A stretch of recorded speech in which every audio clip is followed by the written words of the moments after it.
El testigo se ve delante de una nave con dos seres muy altos en el interior y su madre muerta también allí. Entonces, cuando la mujer, la testigo, trata de llegar hasta el sitio, hasta la nave, la madre la empuja y la obliga a volver. Este señor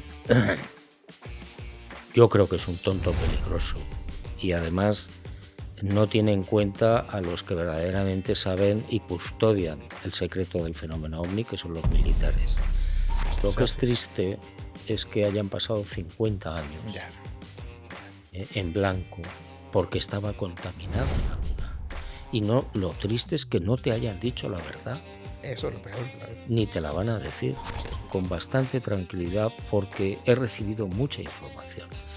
Creo saber lo que me espera después de la muerte y es muy esperanzador, es decir, es volver a casa. Es volver a casa, parte de estas naves. Pero yo creo que la razón más importante por la que no se dan a conocer estos seres es porque probablemente lo tienen prohibido. Igual que también se repite en varios de los testimonios, y tú lo has dejado antecaer, que algunos creen ver a Jesucristo. Y sin embargo tú constantemente también dices, bajo mi punto de vista, yo creo que esto no puede ser. ¿Por qué no puede ser, Juan José?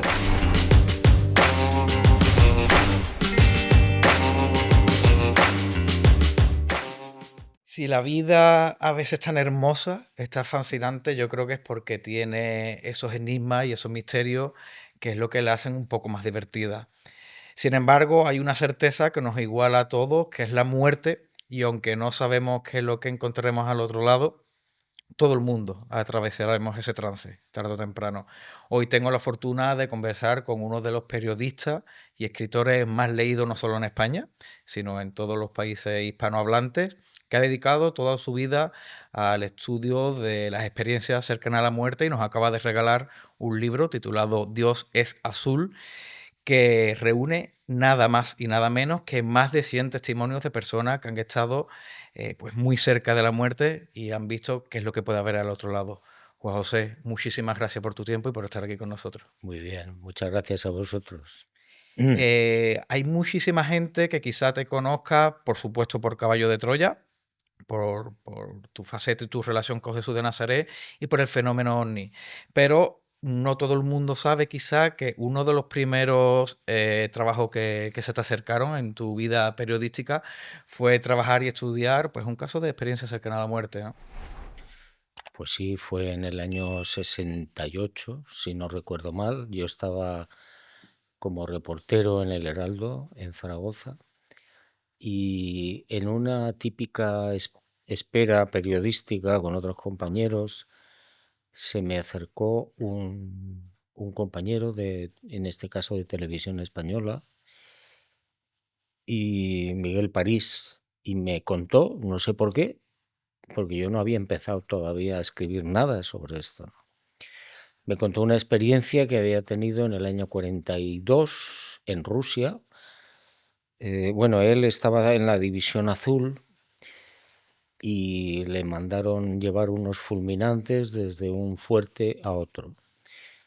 Y tuvo la mala suerte de que los rusos empezaron, me contó, a bombardear. Le alcanzó una granada, lo dejó medio ciego y no sabía por dónde tirar. Entonces se le presentó un compañero de Zaragoza, se llamaba Bacaicoa, y le preguntó qué le pasaba. Bueno, que estoy medio ciego, no sé llegar al bloqueo.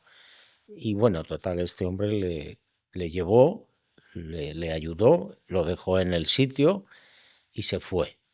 Y entonces este Miguel me contaba que, bueno, en el hospital lo curaron y contó lo que le había pasado, ¿no? Y dijeron, eso es imposible porque ese señor, el tal Bacaicoa, lo había matado un mortero 90 días antes. Bueno, a mí aquello me impactó mucho, no solo por la historia, sino por quién me lo estaba contando, que era una persona muy seria, no se distinguía nunca por nada. Y a partir de esa época, del 68, yo me empecé a interesar por el tema de la vida después de la muerte. Y bueno, pues llevo más de 1000 casos. Ya ves. Ya ves, que no es poco. A mí lo que me sorprende es que, claro, hay muchísima gente pues, que cree que puede haber algo más allá de la vida, hay otras personas que no, pero a mí me sorprende como personas de distintos sitios del planeta, de distintos, incluso distintas eras, hay ciertos elementos que se repiten y Sí, todo el mundo cuenta lo mismo. Una de ellas, la primera, que vamos a ver en Dios es azul repetido varias veces, que es como la sensación de que cuando alguien se acerca a la muerte, siente como que se despega del cuerpo, ¿no? Como que tiene una experiencia extracorpórea. sí, es típico. Es decir, lo que llamamos las experiencias cercanas a la muerte de personas que no llegan a morir, pero están clínicamente muertas. Lo que cuentan, el 100% prácticamente, es entrar, salir fuera de su cuerpo físico. Ellos lo ven allí tumbado en el quirófano o en la cama en el hospital y entran como en un túnel. Al final del túnel hay una luz y salen a recibirle dentro del túnel una serie de personas, generalmente familiares muertos, que le indican que no es el momento y que tiene que volver, que tiene que regresar. Esa es un poco la tónica general. Sí, sí, porque además son elementos que se repiten. La experiencia extracorpórea, luego la visión de túnel, una luz, y bueno, y luego es cierto que aparecen seres que por norma general son familiares, pero hay veces que pueden ser personas desconocidas. Y de que de todas las personas que se encuentra, siempre parece que hay uno que se encarga de ser el guía o de acercarse a la persona y bueno, y mostrarle lo que le quiera mostrar o lanzarle los mensajes que le quieran lanzar, ¿no? Sí, eso es un poco lo general. Hay otros casos donde la experiencia es diferente, ¿eh? Pero en general es como entrar en un túnel o algo parecido a un túnel que te conduce supuestamente al más allá. Y sin salir de ese túnel es donde el testigo ve, pues eso, a familiares o a personas desconocidas, algunos lo confunden con Jesús de Nazaret incluso, y le indican que tiene que volver, ¿no? Que no es el momento, que tiene mucho que hacer todavía. Y lo más interesante para mí, una de las cosas más curiosas, es que casi todo el mundo, o todo el mundo, vuelve a desgana. Es decir, no quieren regresar, están muy a gusto, lo pasan muy bien en ese lugar, tienen una gran felicidad, una gran paz, y les cuesta volver. Vuelven enfadados. Y algo también muy curioso que también que se repite, que es como con la sensación de estar en casa, Sí, que eso es algo también que a mí me llama mucho la atención, ¿no? Porque yo no sé si venimos de ahí y al morir volvemos al mismo sitio y por eso nos sentimos en casa. seguramente. Seguramente. Yo creo que morir es volver a casa. Pero claro, me cuentan los testigos, estos 1000 casos y pico que llevo investigados, que es que no hay palabras para describir eso, que no saben cómo contármelo. Me lo cuentan, pero me lo cuentan mal, ¿eh? Se quedan cortos. De alguna manera, la palabra limita y probablemente eso sea una experiencia, pues, de una paz infinita y extracorpórea que, pues, con palabras prácticamente, pues, no se puede definir, ¿no? De hecho, también, pues, se relatan muchos testigos que cuando se comunican no lo hacen a través de las palabras, sino que, bueno, a través del pensamiento, de algo parecido a la telepatía, en la que se comunican, pero no necesitan palabras, ¿no? Exacto. No hay palabras, son sentimientos, sensaciones. Y entonces me cuentan que no es fácil, ¿no? Para ellos ni para nadie describir algo que no está en la lógica, que no está en nuestra dinámica diaria. Insisto, y lo has resumido perfectamente. Cada experiencia es diferente, cada experiencia tiene sus propios detalles, porque ahora hablaremos también de que, bueno, de que parece ser de que depende de lo que uno crea, es lo que uno se puede encontrar, pero hay ciertos elementos como el salir fuera del cuerpo, el túnel, el encontrarse con personas que te tranquilizan al principio y luego pues ese mensaje también que se repite mucho de no es tu momento y vuelves a la vida. Hay ciertos elementos que se repiten una y otra vez. Y esto que puede resultar para lo más escéptico, pues algo que puede sonar a fantasía o de cosas que se inventa la gente, cada vez considero que hay más científicos estudiando esto, como puede ser el ejemplo del doctor Sansegarra, y tú narras casos que se han demostrado en el que la persona ha salido del cuerpo y luego ha relatado cosas que era imposible que viesen y que se han demostrado que estaban ahí. Pones el ejemplo de un tacón rojo que había en la azotea y me parece también de una dentadura, ¿no? Que dejan por ahí. Sí, son dos casos típicos que a mí también me impactaron mucho. Uno de ellos, el del zapato rojo, pues era una señora que había sido operada, salió de su cuerpo, salió del edificio y vio un zapato en el tejado. Y al volver a la normalidad lo contó con las enfermeras. Y una de las enfermeras pues se lo comentó a los médicos y un médico subió a la azotea y efectivamente ahí había un zapato rojo. No se sabe de quién. ¿Esto qué significa? Pues que esa persona ha salido efectivamente de su cuerpo y bueno, y ha visto algo físico que estaba allí, ¿no? Con lo cual se demuestra que efectivamente las experiencias cercanas a la muerte son reales. Son reales, o sea, también está esa duda que muchos defienden, que dice, bueno, cuando te acercas a la muerte, quizá hay algunos procesos químicos dentro de tu cerebro que provoquen alucinaciones y aquello que veas, pues es producto de tu imaginación o como si fuese un sueño. Pero todo el mundo relata que no es un sueño, que hay mucha diferencia entre lo que es un sueño y lo que es una SM, ¿no? Claro, y además pasa una cosa, cuando uno está en muerte clínica, eh, el cerebro no funciona de la manera que funciona normalmente. Por tanto, es imposible que tenga una alucinación o un sueño. Y sobre todo cuando alguien está anestesiado, como hay muchos casos de experiencias cercanas a la muerte, durante la anestesia no se sueña. Es imposible soñar. Vale, Con lo vale. cual, bueno, pues hay que descartar todas las explicaciones supuestamente serias, ¿eh? Hay un proceso en el que no sabemos qué exactamente, si es el alma o la mente, que salen del cuerpo físico, se proyectan a otros lugares, a otros sitios y viven unas situaciones que no conocemos. Y luego al volver, siempre parece que hay un cambio en la persona, o las preocupaciones que tenía antes ya no las tiene, en base a esa experiencia que ha vivido, que ha visto que la vida es otra cosa mucho más importante, o incluso hay algunas personas que comentan, uno de los casos, uno de los testimonios, que incluso llegan, pues, bueno, con algunos poderes, uno de ellos, pues, que podía incluso sanar con las manos, ¿no? Sí, es un proceso también general entre las gentes, las personas que tienen estas experiencias, cuando regresan. Punto primero, no quieren regresar.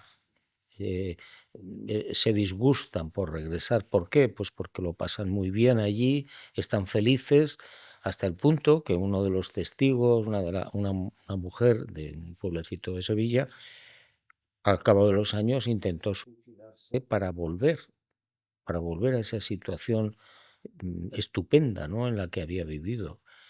Y efectivamente también casi todo el mundo que vuelve de una de esas experiencias cambia su forma de pensar, cambia su actitud ante la vida, se vuelven más humanos, más sensibles, y tienen otra escala diferente de valores.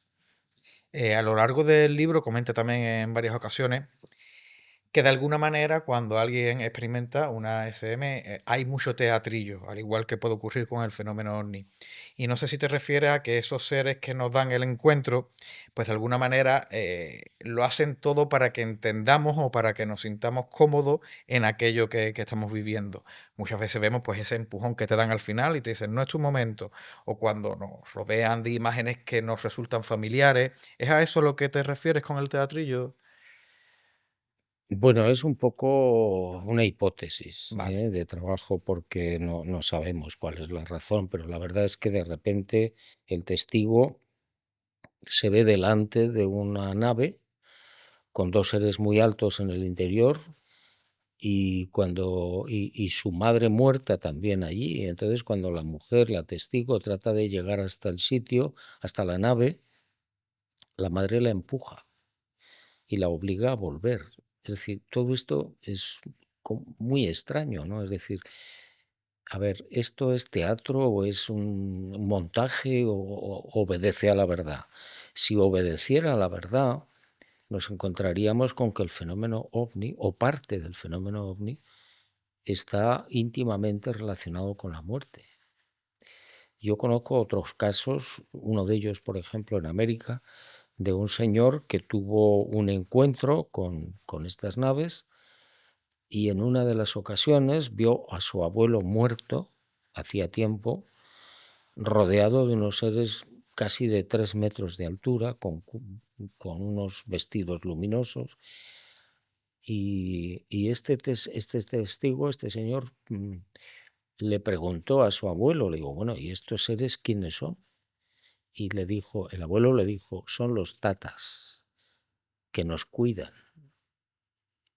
Bueno, me quedé asombrado, ¿no? Porque los tatas, bueno, son una especie de padres o abuelos que cuidan a las personas en América. Ah, vale.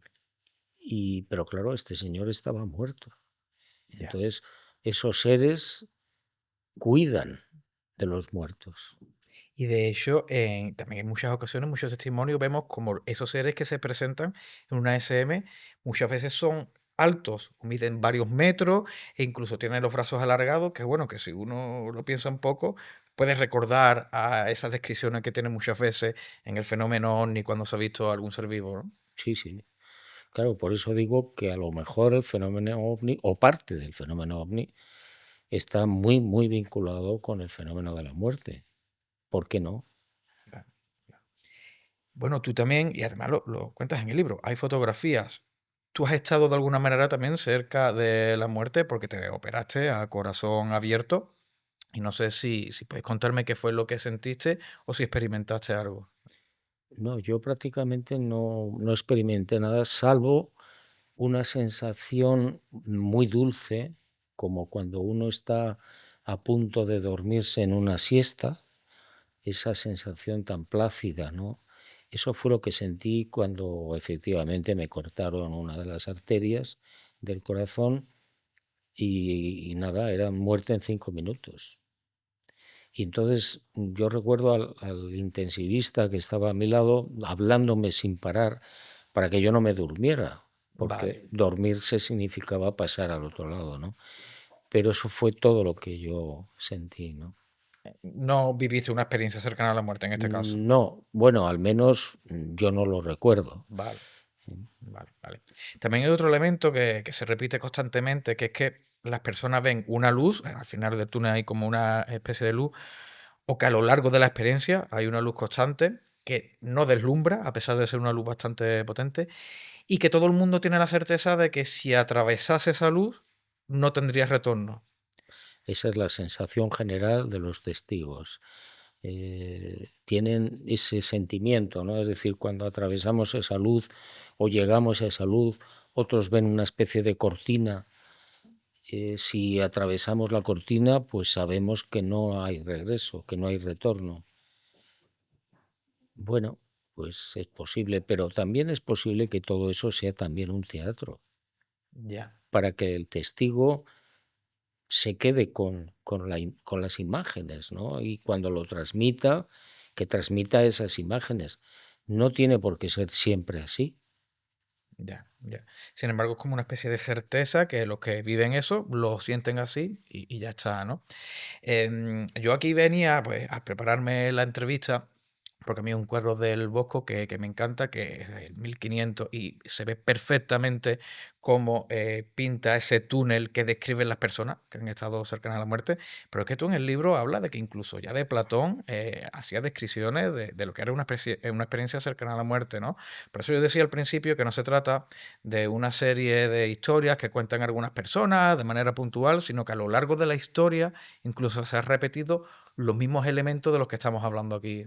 Sí, hay muchos testimonios conocidos y me imagino que infinitos no conocidos de personas en la antigüedad que han visto el túnel, que han visto a seres, que han visto, bueno, y que no han llegado a morir.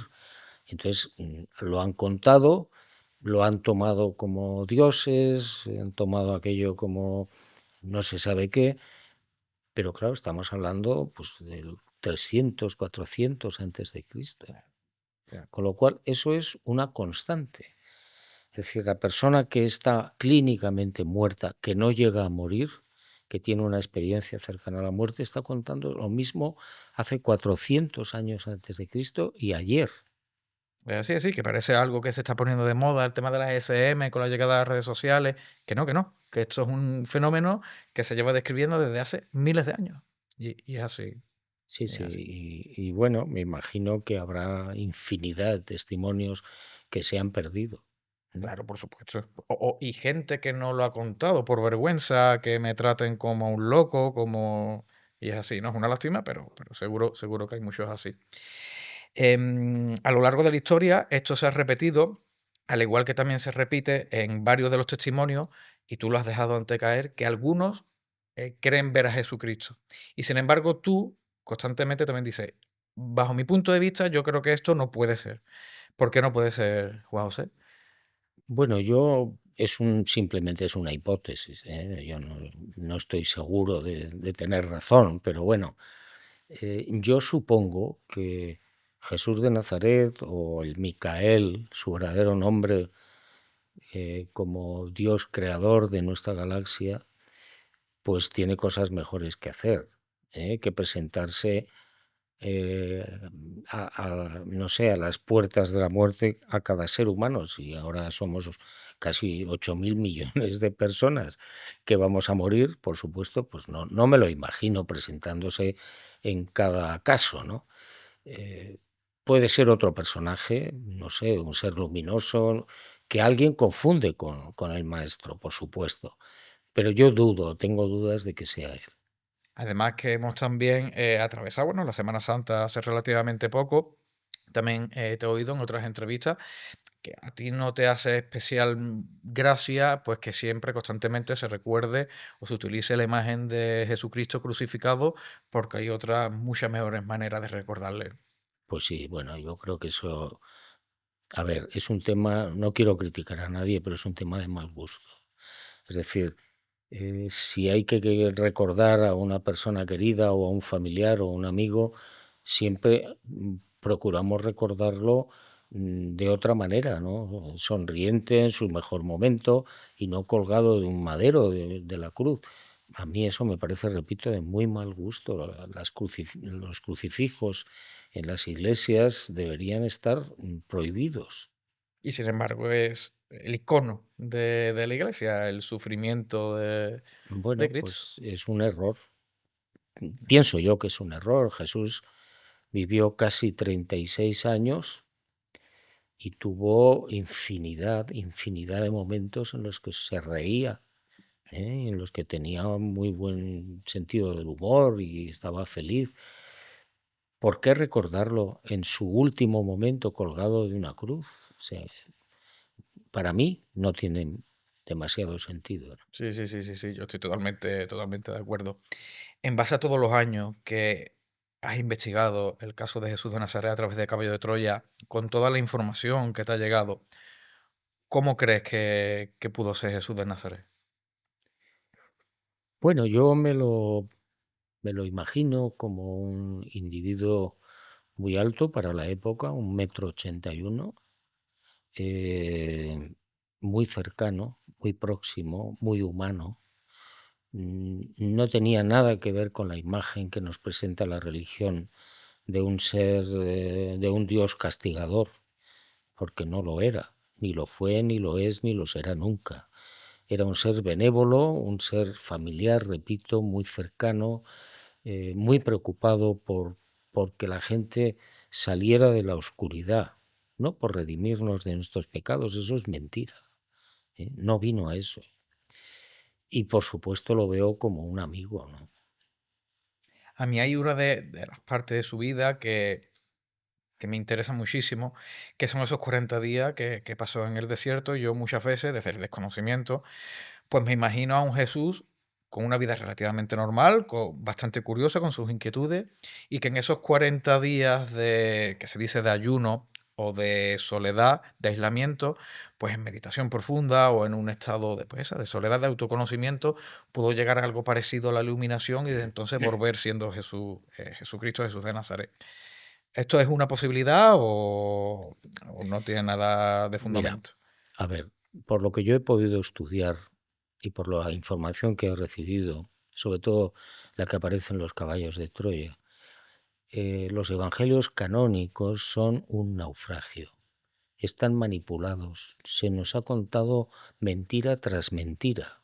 En ese retiro que Jesús de Nazaret hace cerca de una aldeíta en la actual Jordania que se llamaba Beit Iz, había una cueva y él permaneció allí 39 días y 39 noches y no hizo ningún tipo de ayuno. Vale, Eso lo ha inventado la tradición y la religión. Él se retiró para tomar una serie de decisiones de lo que iba a hacer en su inminente vida pública de predicación. vale. Decisiones muy importantes. Pero todo lo demás es mentira. Ni el diablo apareció por allí, ni le entregó no sé qué, ni le pidió que... Todo eso es falso, falso, todo. Antes has comentado un poco, ¿no? Como creación de la iglesia, ese Dios es castigador. En las experiencias cercanas a la muerte, el 99% parece que son placenteras y uno se pregunta, ¿existe realmente el infierno o es una invención de la iglesia? Eso es una mentira como un piano. Es decir, el infierno no ha existido nunca. Es un invento de la Iglesia, de la religión, para atemorizar a la gente, para esclavizar moralmente a las personas.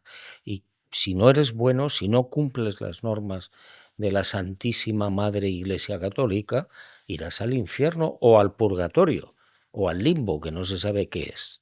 Todo eso es falso, todo eso es mentira, no existe el infierno. Cuando uno muere, cuando pasa al otro lado, nadie lo juzga. Vives en un mundo distinto que no podemos ni imaginar, porque no hay palabras. Bueno, ahora que dices de que nadie lo juzga, me ha venido a la mente que otro de los elementos que se repite en una experiencia cercana a la muerte es como esa revisión de la vida que tienes. Quizás nadie te juzga, pero tú sí puedes llegar a juzgarte a ti mismo y darte cuenta, pues, cuando te has equivocado y cuando no. Exacto, sí, esa es otra constante en general en las experiencias cercanas a la muerte. El testigo ve su vida como si fueran diapositivas o una película. eh, no se sabe exactamente por qué ni para qué. Se sospecha que, bueno, pues es para que uno se dé cuenta de cómo ha actuado en la vida, ¿no? Pero no tenemos la seguridad. Mm, Lo que sí demuestra también es que todas las vidas son grabadas, vale, todas. vale. No sabemos el procedimiento, pero cada vida está grabada. Y por eso, bueno, pues el testigo ve cómo era de niño, qué hacía, cómo jugaba, etcétera, ¿no? Sí, sí, sí, pues ya sea de manera exterior o interior, en nuestra memoria o fuera, en nuestra vida sí es cierto que está siendo grabada y que bueno, que nunca se sabe, pero que a lo mejor el día de mañana nos enfrentamos a todo lo que hemos hecho a lo largo de la vida, ¿no?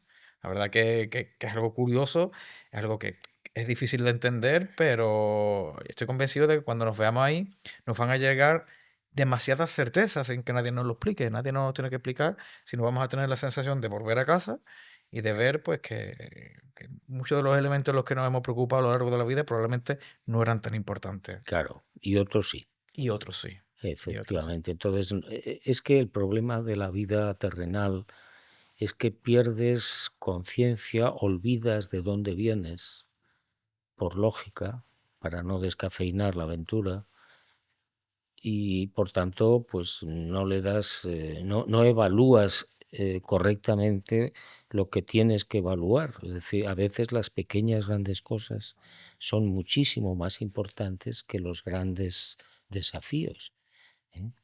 Y además, la constante que también se repite en Dios es azul es la del amor. Si algo, hay algún concepto, alguna palabra que pueda definir a Dios, que es imposible, yo creo que pues, la más cercana podría ser amor, ¿no? Claro, la gasolina del cosmos, el amor con mayúsculas, pues no tiene Vale. nada que ver con el amor de la tierra. El amor humano es con minúsculas, es un amor muy limitado, muy pequeño, muy fronterizo, pero el amor con mayúsculas es impensable ahora y es lo único que mueve la creación. ¿Y por qué Dios es azul? Me parece que ya te lo preguntaba el año pasado, pero es que concretamente en este libro pues describes cómo el testimonio de una niña fue lo que te inspiró, ¿no? A ponerle el Sí, título de Dios es azul. sí, es un caso que a mí me impactó desde el primer momento. Una niña pakistaní muy pequeña que tiene un problema, eh, entra en una situación casi de muerte y en esa experiencia cercana a la muerte la niña cuenta después que se vio sentada en las rodillas de su bisabuela, que no conoció, y escucha la voz del padre que le dice que vuelva. Y entonces la niña le dice a la bisabuela: "Mi padre me llama, tengo que volver". Y le dice: "Bueno, pero le tienes que pedir permiso a Dios". Entonces van a ver a Dios. Imagínate, pues la familia, cuando la niña se recupera, pregunta: "Bueno, pero ¿cómo era Dios?". Azul. Y no hay forma de sacarla de esa palabra, ¿no? Pero bueno, ¿qué aspecto tenía o cómo era, cómo se vestía? No, no, azul. Entonces, a mí me impactó mucho ese testimonio. Me pareció muy interesante. Y además es más interesante porque algunas filosofías, incluso religiones orientales, cuando uno ve a Krishna o ve a Shiva, se les representa de color azul. No sé si es la casualidad o no, pero bueno, eso está ahí. Esa, Bueno, el azul, además, en el efecto Doppler, en física, significa aproximación, amor. es así, la verdad que es una definición o un color precioso, ¿no? Para relacionar con Dios. También hay algo de tu trabajo, de tu trayectoria, que a mí me encanta. A mí me dijo un escritor cuando yo estaba empezando en eso, que uno nunca sabe a quién puede inspirar con sus libros o con lo que escribe. Cuando yo era joven me gustaba mucho escribir relatos de ciencia ficción y cuando murió mi padre, escribí automáticamente un relato que se llamaba Mat uno. Y Mat uno viene por los mundos Mat que tú has escrito y has hablado tanto de ello y me gustaría pues que nos hablara un poco de ello si te apetece. Bueno, pues la información que yo tengo, supongo, supongo que cierta, es que cuando uno despierta después del dulce sueño de la muerte, se encuentra en un lugar, en un templo de la, llaman de la resurrección, con un cuerpo nuevo, físico, distinto, pero igual al que hemos tenido en la tierra, un cuerpo en el que, vamos a ver, tú te sentirías en plenitud en la vida. Pero es un cuerpo diferente, es un cuerpo sin entrañas, sin sangre, sin aparato reproductor ni respiratorio, etcétera, ¿no? Un cuerpo prácticamente transparente. Y con eso inicias un largo camino en lo que llamamos o llaman los mundos mat.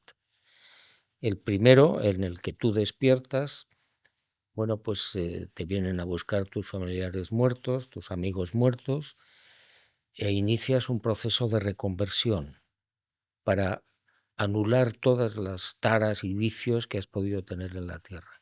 Y luego continúas un proceso de aprendizaje muy largo en el no tiempo. Que también es importante, ¿no? De tener el concepto de que lo más probable es que cuando muramos o trascendamos de esta vida, el concepto de tiempo desaparezca, porque el tiempo es algo físico que está aquí en el universo y la dimensión en la que estamos, pero si abandonamos nuestro cuerpo, es bastante probable que el tiempo no exista.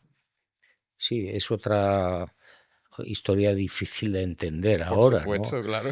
Porque, claro, nuestra mente está preparada para lo que está preparada, para traducir las sensaciones y las visiones de este mundo. Pero claro, ¿cómo es el no tiempo? Pues es probablemente un presente continuo. Y, y bueno, y no podemos saber poco más, ¿no? Y luego, ¿cómo es posible que un cuerpo pueda funcionar, un cuerpo físico, sin los sistemas, sin los aparatos que conocemos actualmente, respiratorio, sanguíneo, etcétera, ¿no? Nervioso? Es muy difícil de entender. Pero claro, la vida, la vida terrenal que conocemos es un paréntesis, es una aventura, es muy breve y no tiene nada que ver con la realidad. Ese es el problema, la falta de información y de perspectiva, la falta de información que tenemos aquí. ¿Y cuál es entonces, a lo largo de todo lo que has podido estudiar y todo lo que pues, has narrado en tus libros, cuál es la conclusión que puedes llevar de cuál es el sentido de la vida? Hace muy poco escuché una definición que a mí me gustó mucho, que de alguna manera la vida podría ser la experiencia de Dios de ser individual, la individualidad de Dios durante lo que dura la vida. Puede ser una de las explicaciones, es decir, a ver, el ser humano, esto no lo cuenta nunca la religión, no lo ha contado jamás, ni creo que lo cuente. El ser humano, cuando tiene 5 o 6 años, recibe la chispa divina, recibe una fracción infinitesimal del Padre Azul y se instala en tu mente para siempre. ¿Eso qué significa? Bueno, pues que estás condenado a ser feliz. Cuando mueras, todos estamos condenados a ser felices y además no nos van a juzgar por lo que hayamos hecho. ¿Por qué? Probablemente porque hay una cosa que se llama la ley del contrato, que antes de nacer tú eliges, ¿no?, lo que quieres hacer. Bueno, todo esto no te lo explica la religión y la gente está atemorizada, la gente tiene miedo a morir porque piensa que va a ir al cielo o al infierno. Eso es falso. Vas a ir a los mundos mat y vas a iniciar o a recuperar la vida que tuviste antes de venir a esta aventura, porque esto es una aventura, es decir, 55 años, 90 años, es una aventura, es experimentar lo que no vas a poder experimentar allá, porque no hay tiempo, no hay enfermedades, no hay muerte, no hay dolor, no hay dinero. Menos mal, ¿no? Que no haya dinero, ¿no? Porque yo creo que es una de las lacras del ser humano. Bueno, pues es algo difícil de entender, pero ojalá, ¿no? Ya, sí, sí, sí, es así. Em, ¿De qué manera crees que Dios puede recibirnos al otro lado? Porque cuando me hablas de los mundos mat, yo entiendo que es un proceso y a mi modo de entender, el último nivel o el último paso es encontrarnos con ese Dios azul. Lo que yo sé, que supongo que puede ser cierto, no estoy seguro al 100%, es que cuando uno pasa a los mundos mat, repito, inicia un larguísimo proceso en el no tiempo de perfeccionamiento. Y cuando has conseguido ese nivel difícil de entender, tú alcanzas el paraíso, que es un lugar donde vive el Padre Azul. Es la casa del Padre Azul. Ahí solo se puede entrar en sueños. Y a partir de ese momento, que es cuando vas a ver de verdad cara a cara y le vas a dar la mano al Padre Azul, no antes, a partir de ahí es cuando te conviertes en un Dios. Vale. Y según esas informaciones, te encomiendan la creación de nuevos universos a ti, Te conviertes o en un Dios o en Dios. Formas en un en Dios. un Dios. Hay Va- millones de dioses, Vale, vale, vale, vale. Vale, vale, vale. si esto es verdad. Sí, sí, vale, vale. Y yo tenía el concepto de que quizás formásemos parte del mismo Dios o de lo mismo. Seguramente formaremos parte o somos ya parte del Padre Azul porque está dentro de tu mente, ¿eh? Está para siempre dentro de ti. Pero además de eso, tú como persona o como ser, llegará un momento que puedes llegar a ser un Dios con mayúsculas. La verdad que es una manera preciosa, ¿no? Y muy curiosa y muy esperanzadora de lo que nos espera a todos y a cada uno de nosotros. Y hay una frase que también que repites y que me encanta, que es que dices que las experiencias cercanas a la muerte lo que hacen es que restan religiosidad a la persona y le aumenta la espiritualidad, que muchas veces la gente confunde estos conceptos. Sí, esa es una frase del doctor Morales, un médico español que tuvo una experiencia cercana a la muerte. Fuimos a verlo a Lérida Y entonces él nos contó lo que le pasó, cómo se vio en el suelo, su cuerpo salió del cuerpo físico, en fin, vio una serie de cosas típicas de las experiencias cercanas a la muerte y él repetía eso, ¿no? La experiencia cercana a la muerte aumenta la espiritualidad, de la persona y es cierto.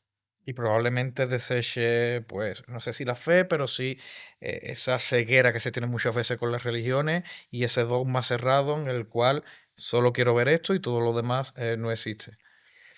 Sí, la persona cambia, cambian los valores, cambian la escala de los valores. Lógicamente, porque si tú has estado muy cerca de los mundos mat y has visto cosas y has sentido cosas imposibles en este estado, pues claro, te tiene que afectar espiritualmente, mentalmente. Claro, claro. Otro de los conceptos que también se repiten a lo largo de toda tu trayectoria, a lo largo de tus libros, es que, y lo has comentado antes, muchas veces dividimos el fenómeno ovni o la posible vida que pueda haber en otros planetas con lo que pueda haber más allá de la vida o de esa espiritualidad. Y en tu anterior libro, Están aquí, precisamente lo dedicas a eso, ¿no? Al fenómeno ovni, a lo que los militares pueden saber sobre todo esto y lo que no nos quieren contar, aunque ahora parece que Trump ha vuelto a insistir en que va a desclasificar toda la información del fenómeno OVNI que tiene, que no sé cómo verás esto, Juan José. Vamos a ver, este señor yo creo que es un tonto peligroso y además no tiene en cuenta a los que verdaderamente saben y custodian el secreto del fenómeno ovni, que son los militares.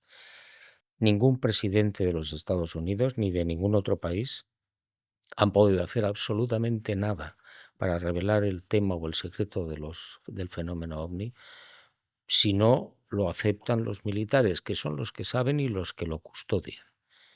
Y el tonto de Trump, pues sencillamente lo ignora o no lo quiere decir. Es decir, sí. A ver, sería tan sencillo como que abrieran la nave que se estrelló en Roswell en el Ujú. 47 y mostraran a las criaturas que iban dentro. No lo van a hacer. El señor Trump no lo va a conseguir nunca. ¿Y por qué? Porque hay tanto interés en que el hombre de a pie nunca llegue a conocer que hay vida más allá de nuestro planeta, cuando yo creo que sería una noticia positiva, no lo sé. Sería positiva probablemente, pero los militares no lo van a consentir. ¿Por qué? Pues porque les robaría hegemonía. Los militares, si declararan la verdad a la opinión pública, se encontrarían con que el contribuyente podía decirle, bueno, ¿para qué le estoy pagando yo a usted su sueldo y los sistemas de defensa si usted no me puede defender de unas naves Ya. superiores técnicamente que están sobrevolando el espacio aéreo? Entonces, para evitar esa situación incómoda, el tema OVNI es secreto y punto, y así va a seguir siendo. Yo tengo la esperanza, de manera ingenua probablemente, de que en los próximos años vamos a ver alguna noticia, vamos a ver alguna revelación, o yo vivo con la esperanza de que antes de morirme pueda vivir, pues eso, pues la experiencia de que se anuncie de que, bueno, de que hay evidencia de vida en otros planetas, porque ¿crees que no? ¿Crees que esto no va a ser así? Lo dudo muchísimo. Bueno, Llevamos 80 años de investigación del fenómeno OVNI por parte de los militares después de la Segunda Guerra Mundial y no ha habido ni un solo movimiento real, auténtico de apertura. Ha habido algunas cositas que han pasado por ahí, que el Pentágono ha dicho que tal y que los pilotos han visto y han filmado una nave. Sí, bueno, todo eso es el chocolate del loro. Ellos, si quisieran, podrían mostrar al mundo, no solamente los norteamericanos, también los rusos o los chinos, podrían mostrar al mundo lo que tienen. Y lo que tienen son naves estrelladas. De ahí están sacando una tecnología desde hace muchos años que, bueno, ha hecho avanzar al mundo. Por ejemplo, el láser, los chips de los ordenadores, la visión nocturna, la fibra óptica, en fin, una serie de descubrimientos sacados de las naves no humanas. Sí, eso lo cuenta, ¿no? En el libro, de que después de Roswell parece que hubo un boom o un adelanto demasiado acelerado de la tecnología, ¿no? Humana. Sí. Sí, y eso no va a cambiar. Ya, ya. Y ahora que también parece que hay cierto interés de nuevo, bueno, es evidente, ¿no? Hemos lanzado de nuevo un cohete con el hombre a la Luna. ¿Por qué hemos estado tanto tiempo sin volver a la Luna? Pues es muy fácil, muy sencillo. Lo que pasa es que cuando lo cuentas o lo comentas, la gente pues no te cree, ¿no? Eh, Cuando se preparó el proyecto Apolo en los años 60, había una serie de ideas, de proyectos muy interesantes. Yo lo sé porque se publicó muchas veces en la prensa. Hablé con Von Braun en aquella época y contaba cómo tenían un sistema preparado de laboratorios, de bases, de explotaciones mineras en la Luna. Y todo eso desapareció de la noche a la mañana con el Apolo 17 en diciembre del 72. ¿Por qué? Han pasado 50 años. Pues muy sencillo. Los militares me contaron en su momento cómo ellos sabían, antes del Apolo 11, por las sondas que habían enviado a la Luna y que habían rodeado la Luna, de edificios en la Luna, de bases, de carreteras, de torres. Y por eso fue el proyecto Apolo a la Luna. No solamente porque había una disputa con los rusos, que también es verdad, ¿eh? Había un problema político. Fueron sobre todo para saber qué era eso. Y cuando lo vieron, lo grabaron, se trajeron todo el material posible a la Tierra y el último Apolo, el Apolo 17, se encargó de bombardear con armas tácticas nucleares todos los edificios que encontraron. Por eso no se ha vuelto a la Luna, porque está contaminada. 50 años en blanco. Yo recuerdo ser apenas un niño y ver Planeta Encantado. Hay un episodio que se llama Mil los Rojos, que trata precisamente esto que estás contando. Y a mí, pues, me impactó muchísimo. Y la verdad que era una serie documental que estaba preciosa. Sí, sí, bueno, esa es una de las muchas mentiras de la NASA, ¿no? Que es el lugar donde más mentirosos hay por metro cuadrado. Y eso, porque, o sea, yo esto lo desconocía también. O sea, entiendo de que es una parte más del sistema para mostrar, pues, cierto discurso a la humanidad, ¿no? La NASA, no lo debemos nunca olvidar, está gobernada y tutelada por los militares y nació como un organismo al servicio de los militares. Aunque luego digan que es un sistema civil, no lo es. Mira, antes del Apolo 11, los militares visitaron a Kennedy en la Casa Blanca y le mostraron algunas de las fotografías que habían obtenido las sondas previas de los edificios que hay en la superficie lunar. Eh, y convencieron a Kennedy para aportar el dinero suficiente para poner en marcha el proyecto Apolo. Pero cuando Kennedy pidió que le dejaran las fotos de los edificios en ruinas en la Luna, los militares lo negaron y se llevaron todas las fotografías. El proyecto Apolo salió adelante porque Kennedy aportó el dinero necesario gracias a esa visita de los militares. Vale, vale, vale, vale. Oye, yo sí pienso de que el futuro de la humanidad al completo es salir de la Tierra, explorar otros planetas y conocer cada vez más del universo, porque yo creo que eso aporta sabiduría al ser humano. Pero también es verdad que hoy en día hay corrientes por ahí que siguen afirmando de que el hombre no estuvo en la Luna. Hay, bueno, hoy en día con la inteligencia artificial, la verdad que es muy complejo de saber, pero hay incluso muchos vídeos donde se ven pues los astronautas que parece que no están en gravedad cero. Eh, Bajo tu concepto, el hombre ha estado en la Luna sí o sí. Sí, sí, por supuesto, Seguro, ¿no? Eso seguro. es así. Ha sido peor todavía que no visitar la Luna. Es decir, el ver unos edificios, filmarlos, traerte rocas, traerte muestras, es mucho peor, no decir la verdad, es mucho peor que no haber ido. Claro, claro. Lo que no entiendo es por qué. Es por qué no decir la verdad. Es que no. Pues porque los militares, que son los que, repito, los que mandan y deciden, consideraron, uno, que significaría un caos para la humanidad. Hicieron un estudio con un organismo muy prestigioso de Estados Unidos que se llamaba Brooklyn para saber qué repercusiones podría tener en la sociedad el hecho de reconocer que hay civilizaciones no humanas. Vale. Esa organización dictaminó que no era recomendable el decirlo. Y bueno, probablemente esa es una de las razones. Otras razones es que no están seguros, volvemos al tema de la hegemonía, no están seguros de qué va a pasar si reconocen que existe los ovnis o las civilizaciones no humanas. No están seguros y entonces es mejor el silencio. Ya, ya. Yo también desde el desconocimiento y desde la ignorancia, y quizás desde la inocencia, yo pienso, bueno, si hay civilizaciones más desarrolladas, lo más probable es pues, que estén mucho mejor preparadas que nosotros intelectualmente y que lo más probable es que no hagan uso de la violencia o de la guerra en este caso y que si en algún momento vienen, pues vienen para mostrarnos su conocimiento o para ayudar en todo caso. Pero parece ser que esto no siempre es así, ¿no? Que ha habido incluso casos donde aviones nuestros han sido tumbados por fuerza o por objetos voladores no identificados, ¿no?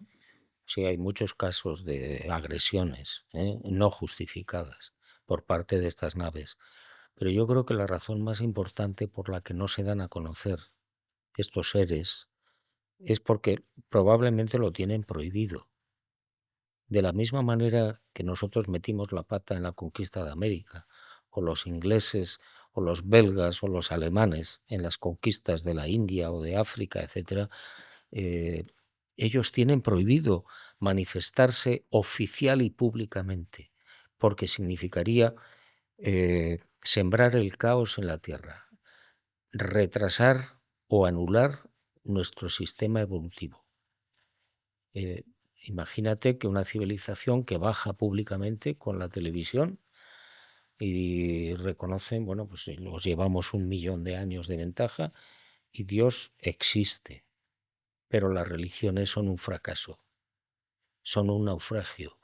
¿Qué pasaría con los musulmanes, con los cristianos, con los protestantes? Pues nos pelearíamos entre nosotros, unos defenderían a esos seres y otros no, sería un caos.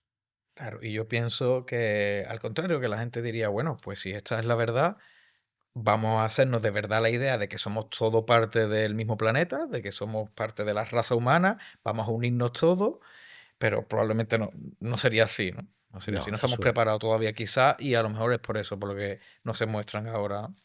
eso lo podrían poner en práctica una minoría, pero hay millones de fanáticos en todas las religiones que no estarían de acuerdo y entonces tratarían de echarlos fuera de la tierra, ¿no? O nos pelearíamos entre nosotros.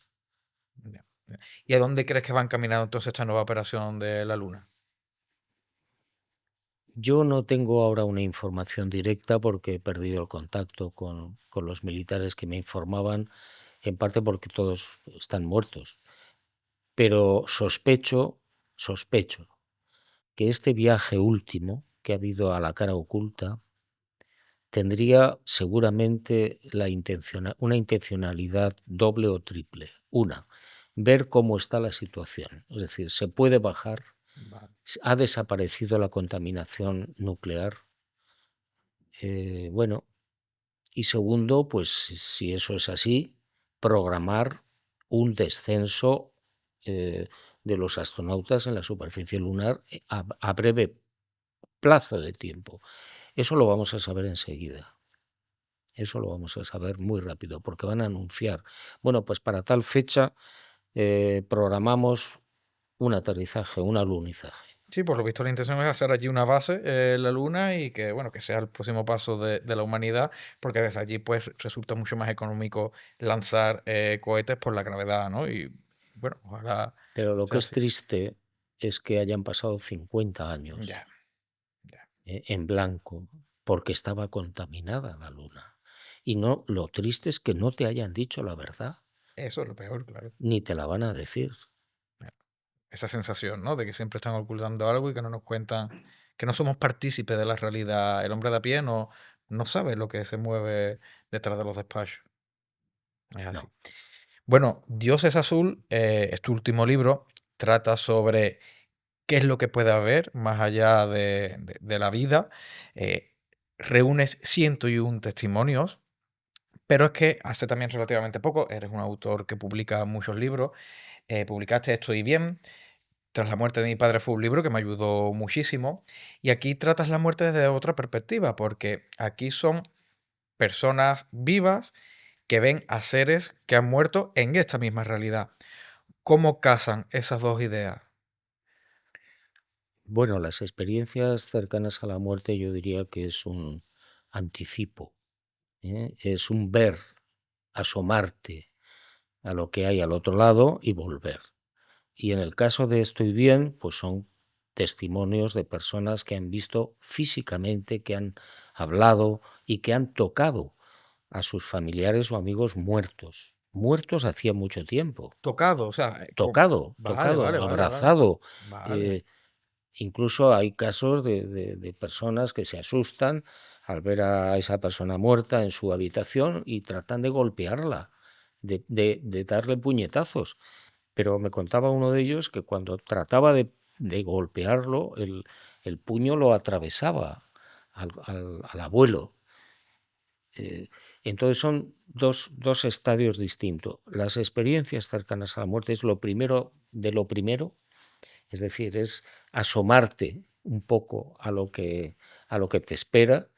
Y lo segundo, estoy bien, es ver físicamente, hablar con estas personas ya fallecidas hace Ujú. tiempo y que te cuentan cosas de que, bueno, estoy bien, dónde estoy, qué pasa, etcétera.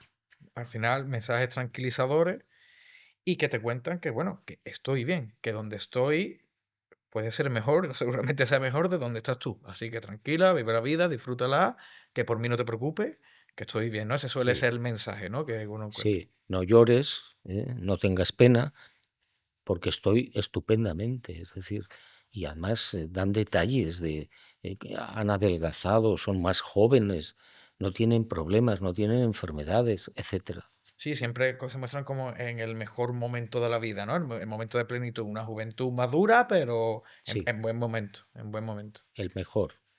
¿Y existe la posibilidad de esto que nos venden en las películas de miedo, de que alguien al morir se quede a medio camino, perdido, y sea un espíritu errante que le hace la vida imposible a una familia? No, no. Esos fenómenos que los hay de tipo paranormal en algunas casas, casas encantadas, etcétera, eso seguramente obedece a otra historia distinta.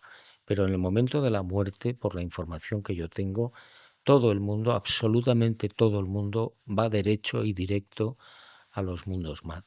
Vale, Y no hay retroceso, no hay vuelta, no hay nadie que se quede aquí estancado. Eso es falso. vale, vale, vale. Bueno, y te comentaba antes también de pasada el tema de la IA. ¿Qué te ha pasado con la IA, Juan José? Porque en nuestra entrevista anterior, que la han visto casi 1 millón de personas, y espero que esta también sea otro millón o muchos más, hay muchos comentarios diciendo, cuidado, que a JJ le están haciendo muchos vídeos con IA y le están suplantando la identidad y hay discursos que no son suyos y sin embargo están por las redes sociales. ¿Qué está pasando? Pues nada, efectivamente, como tú muy bien dices, hay una serie de señores que a través de la inteligencia artificial, pues usurpan mi imagen, la voz, hablan, bueno, hablan allí en discursos increíbles, asombrosos, que yo jamás he pronunciado. Tuvimos durante un tiempo con los abogados intentando acabar con esto. Había, no recuerdo exactamente, Inma, mi mujer lo sabe, como más de 100 páginas de ese tipo, pero no pudimos acabar con todas porque se vuelven a Claro, reproducir, ¿no? Y es una lamentable desgracia, es decir, ¿cómo hago para decirle a la gente que todo eso es falso? claro, claro. La verdad que yo también soy partidario de que para mí la inteligencia artificial es un gran desarrollo para la humanidad y estoy convencido de que nos va a dar mucha alegría, sobre todo en el mundo médico, en la tecnología. e incluso a nivel, pues, de almacenar datos e inteligencia humana. Sin embargo, el humano es el humano y hay veces que lo vamos a utilizar, pues, para hacer el mal, ¿no? En este caso, o para lucrarnos, que probablemente sea el interés que hay al Claro, pues como siempre y como todo, ¿no? Depende del uso que hagas de él. claro, claro. Entonces, ¿a ti qué opinión te merece la inteligencia artificial? ¿Cree que Si que es es un bien, paso adelante para la humanidad claro, o? si es un buen, muy interesante paso para la humanidad, pero depende de cómo la Claro, utilices. Pues es como, como el átomo, ¿no? Es decir, caramba, el átomo es interesantísimo para muchos, en muchos aspectos de la vida, pero caramba, Hiroshima y Nagasaki no podemos olvidarlo. es así, ocurrió. Nos vamos acercando al último tercio de la entrevista, o sea, pues te comentaba al principio que no quiero abusar de tu confianza, pero bueno, sí me siento en la confianza de por el rato que llevamos hablando, en el que te puedo comentar que te encuentras pues en el último tercio de tu vida, con todo lo que has estudiado, con todo lo que has leído, con toda la información que tienes. ¿Qué has aprendido de la vida y cómo afrontas la muerte? Bueno, he experimentado muchas cosas, que es de lo que se trataba. Es decir, cuando todos los seres, o casi todos los seres humanos, cuando nacen con la intención de experimentar, de vivir una aventura.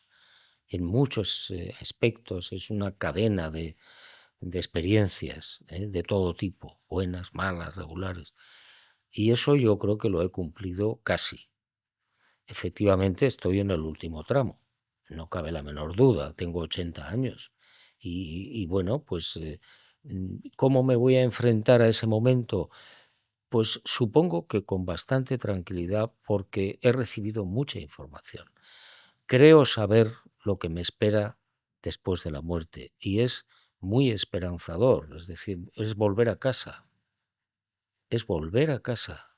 Entonces, bueno, pues hombre, me gustaría que los últimos años o el tiempo que me quede, puesto que he encontrado a una mujer maravillosa, fuera lo más dilatado posible. Pero bueno, está bien. Desde aquí vamos a aprovechar para mandar un saludo a Isma, que es la que se encarga de llevar, pues bueno, tu agenda, tus redes sociales, no sé si las tienen, pero en todo caso, cada vez que hemos cerrado una entrevista ha sido gracias a la amabilidad de Isma. Em, tien- A quien deberíais entrevistar es a pues ella. venga, pues no, dice que no, dice que no con la mano, pero bueno, que si quiere aquí tienes tu asiento, ¿eh? Hombre, tiene que ser interesante vivir con Juan José Benítez y estoy seguro de que tiene un montón de anécdotas que contar. Has viajado mucho, Juan José, has vivido mucha vida. Yo creo que el viajar también hace que la persona conozca otras culturas, vea otras maneras de afrontar la vida y eso expanda no solo la visión, sino la manera de entender la vida. ¿Crees que eso ha sido un componente importante en tu vida?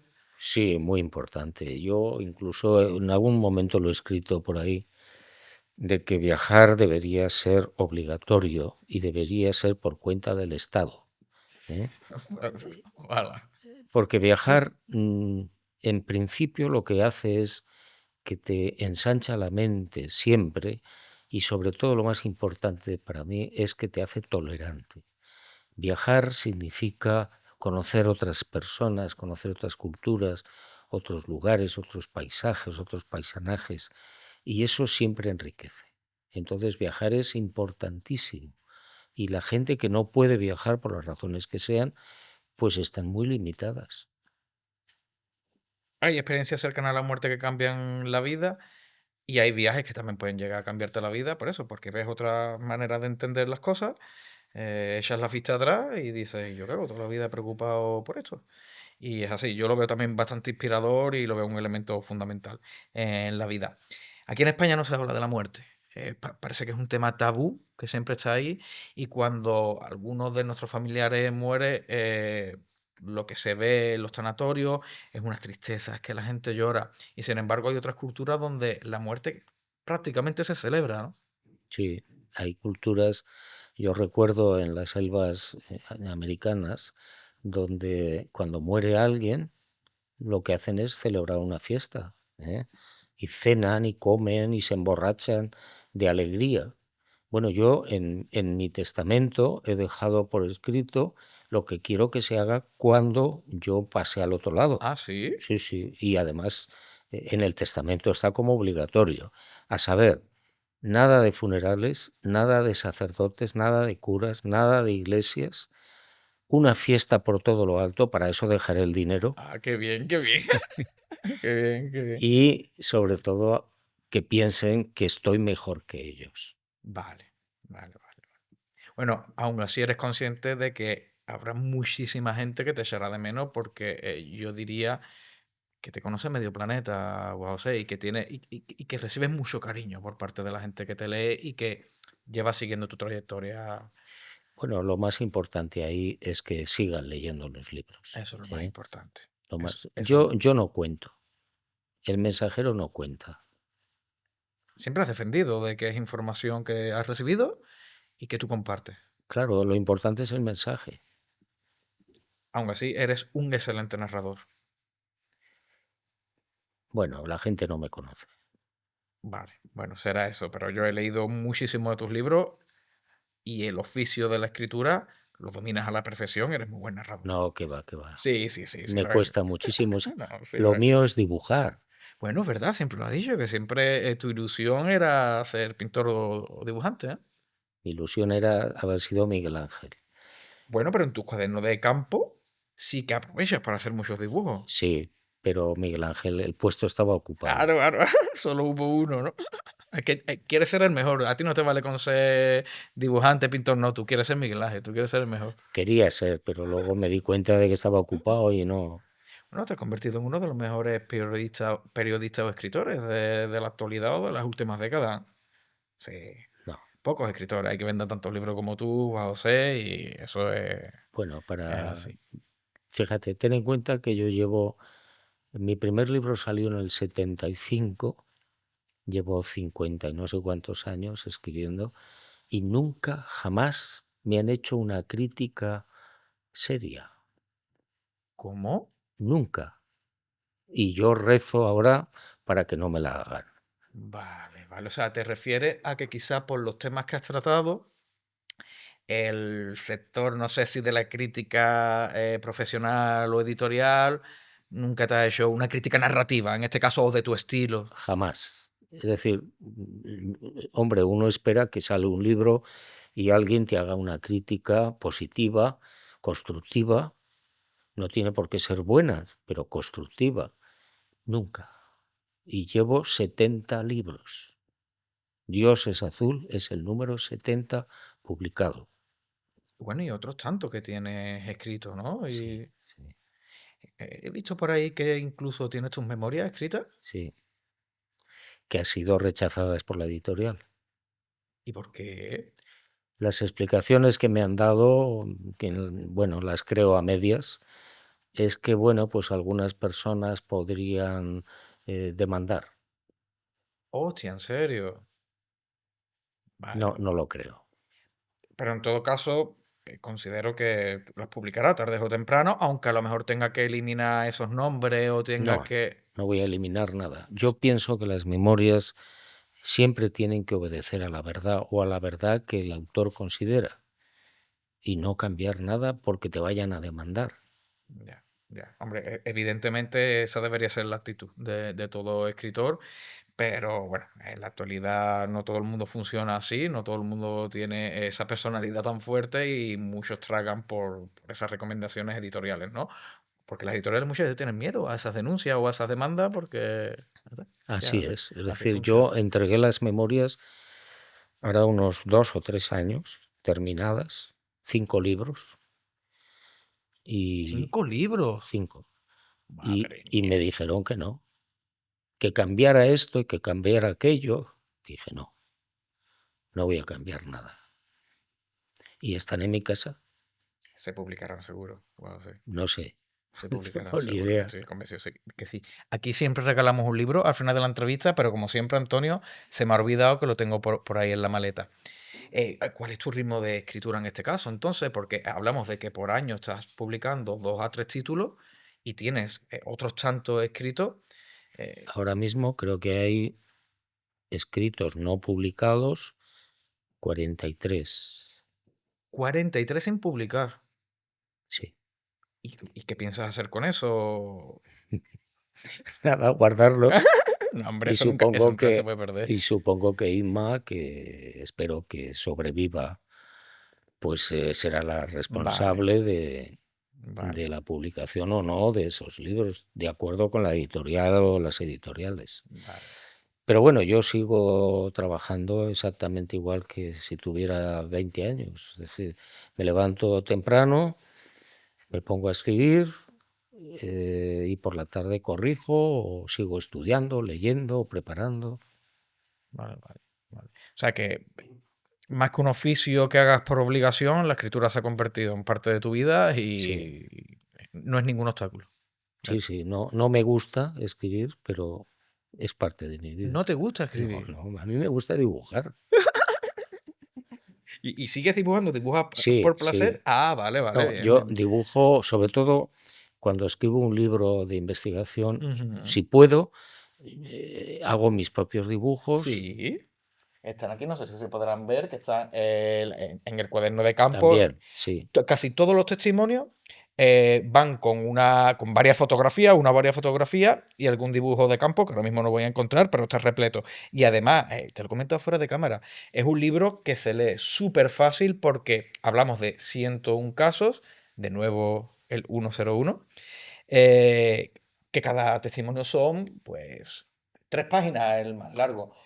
Si a eso le sumamos la fotografía, el dibujo que tiene, la verdad que se leen seguido uno detrás de otro y además que los temas que tratan son tan interesantes que yo te lo comentaba, me lo he leído en un par de días, se lee súper fácil, sí, se lee súper bien.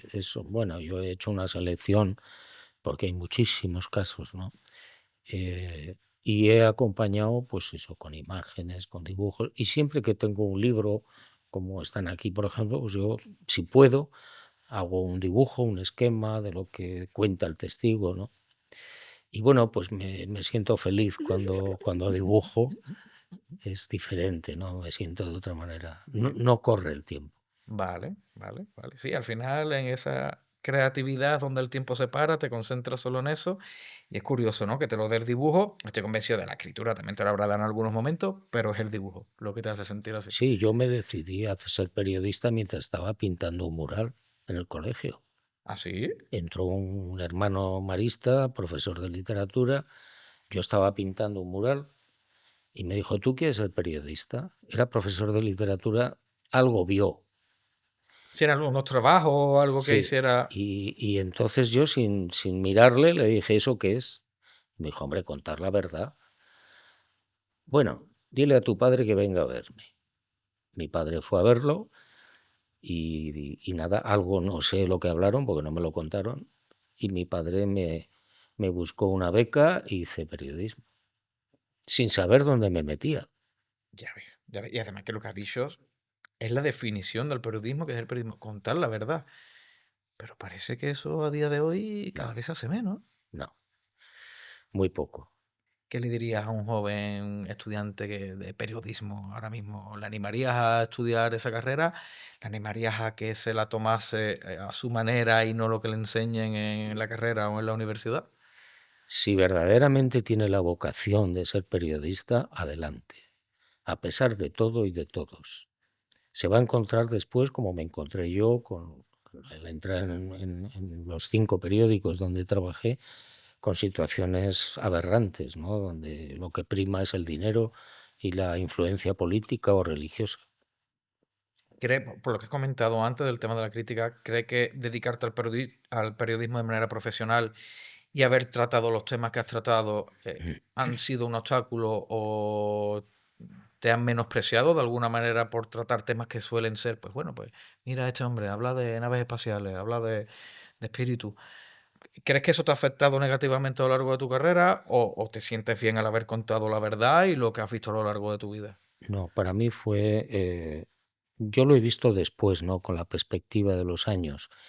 Hacer periodismo, trabajar como periodista ha sido importantísimo porque me ha entrenado. Yo empecé en enero del 66 en La Verdad de Murcia y dejé el periodismo en el 79. En esos años yo me entrené, aprendí lo que es la investigación, aprendí a escribir, etcétera, etcétera. Y eso me ayudó en lo que verdaderamente era mi objetivo capital, que era escribir libros, investigar una serie de fenómenos, de historias y escribirlo. Y no cabe duda de que alguien me dirigió, Vale, alguien me puso en el camino del periodismo. Eso no lo hubiera podido hacer dibujando, y vale, pintando. vale. No podrías haber contado tanto. Claro, y luego, claro, dentro de ese mundo del periodismo, por supuesto que me encontré con personas que despreciaron mi trabajo, ¿eh?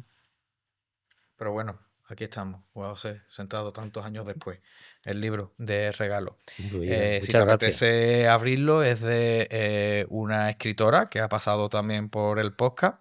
Se llama Tessa Romero y el título se titula 24 minutos en el más allá, porque tuvo una experiencia cercana a la muerte. Ella nos lo contó aquí en el programa. Y volvemos a lo mismo. Tiene esos elementos que narra en Dios es azul y que se repiten una y otra vez en todas las experiencias cercanas a la muerte, ¿no? Así que si algún día te apetece echar un vistazo, Muchas seguro, gracias. seguro también te ayuda. Juan José, muchísimas gracias por tu tiempo. Muchísimas gracias por la amabilidad que siempre nos muestra y que hay muchísimos lectores que hemos aprendido mucho a través de tus libros y que lo seguimos haciendo a día de hoy, que publicas Dios es azul y lo leemos a los pocos días porque nos apasiona lo que hace. Así que enhorabuena por todo y muchísimas gracias por tu tiempo. Muchas gracias a vosotros. Fly so high, I'm hypnotized. What's up is down, what's left is right. Chasing stars and holding you. I can't see the end, but we'll see it through.